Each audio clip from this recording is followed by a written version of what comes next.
Thanks for being with us here on Live Now from Fox. I'm your host, Christina Evans. Our next topic is going to take us back out there to Capitol Hill. I want to show you this live look that we have there of the Capitol building. And right now, we're going to be talking about the fact that the House Rules Committee is expected to have a hearing on the SAVE Act.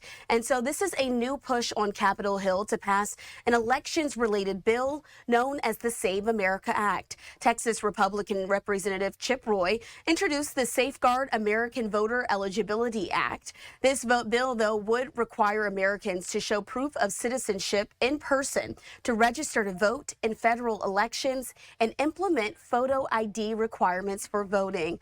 Though this legislation, though, is aimed at preventing non-citizens from casting ballots, some experts have since argued that the bill would have implications for millions of Americans who don't have access to certain documents like a passport or their birth certificate. So to talk a lot more about where this now stands ahead of today's hearing, I'd like to bring in Nathaniel Rakich with Votebeat. Nathaniel, thanks so much for being with us here on Live Now from Fox. Of course. Thanks for having me.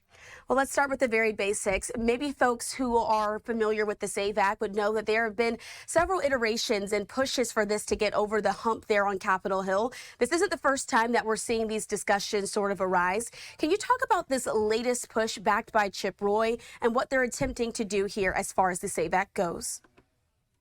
Yeah, exactly. So as you mentioned, the SAVE Act without the America part actually passed the House last year, and that would be a bill just to require Americans to prove their citizenship in order to register to vote.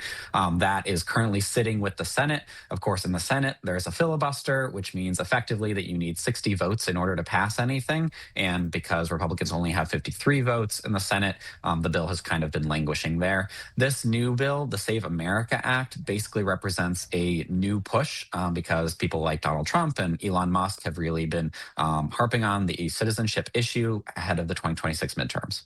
And so we do know, of course, the midterms are coming up very quickly this year, and the conversation around voting, where it stands in our country, has been happening for quite some time. And so folks also may not be aware of how things work differently in different states all across the United States. Of course, this is focusing on the federal part of the bill. Can you shed some light onto how states handle voting differently, especially as we get closer to those midterms?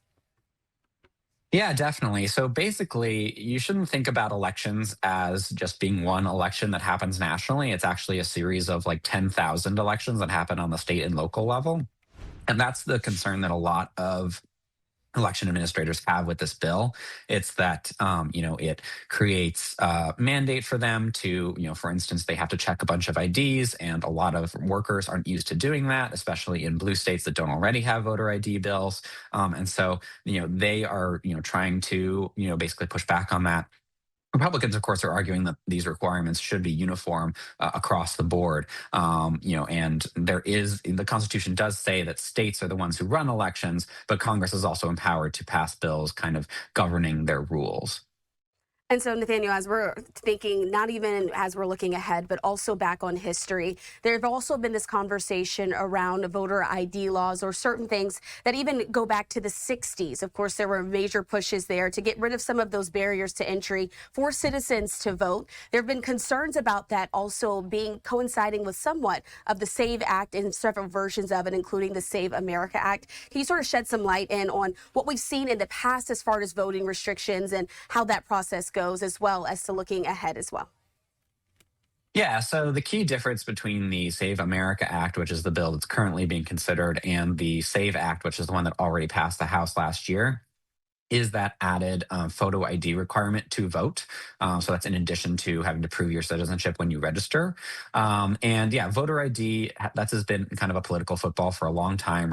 Republicans, of course, are in favor of it. Democrats tend to be opposed to it. And Democrats' argument basically is that, it can be a burden to ask people to show an ID because a lot of people don't have ID, and maybe they have to go out and get it, and maybe that costs money and time. Republicans, of course, argue that, it's, only common sense to make people show their ID and prove their identity, that they are who they say they are on the voter roll when they go to vote. All right, we do know that at least 3.8 million Americans don't have proof of citizenship documents, according to a survey that was conducted in part by the Brennan Center back in 2023.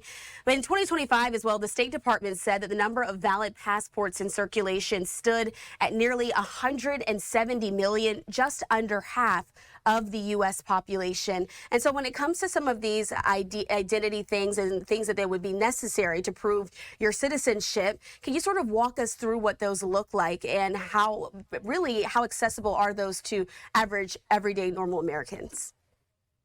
Yeah, I mean, seems like you have the stats on hand, which is great. But yeah, a passport is kind of the obvious way to prove your citizenship. It's the easiest way. But as you mentioned, about half of Americans don't have that. You can also use, a birth certificate, things like that. So yeah, that is basically the concern, is that, not necessarily, obviously Republicans, believe that you should have to prove these things. And it should be noted that in order to register to vote, you have to sign an attestation saying, yes, I am a citizen, and that is under penalty of perjury. So that's already the case, but you just don't have to prove it with an election official.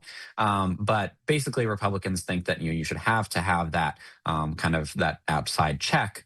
But the Democrats are arguing, well, sure, but a lot of people who should be able to vote aren't going to be able to get all this in time, especially if this requirement goes into effect very quickly. People might not have time to get these documents in time for the elections, which of course are coming up.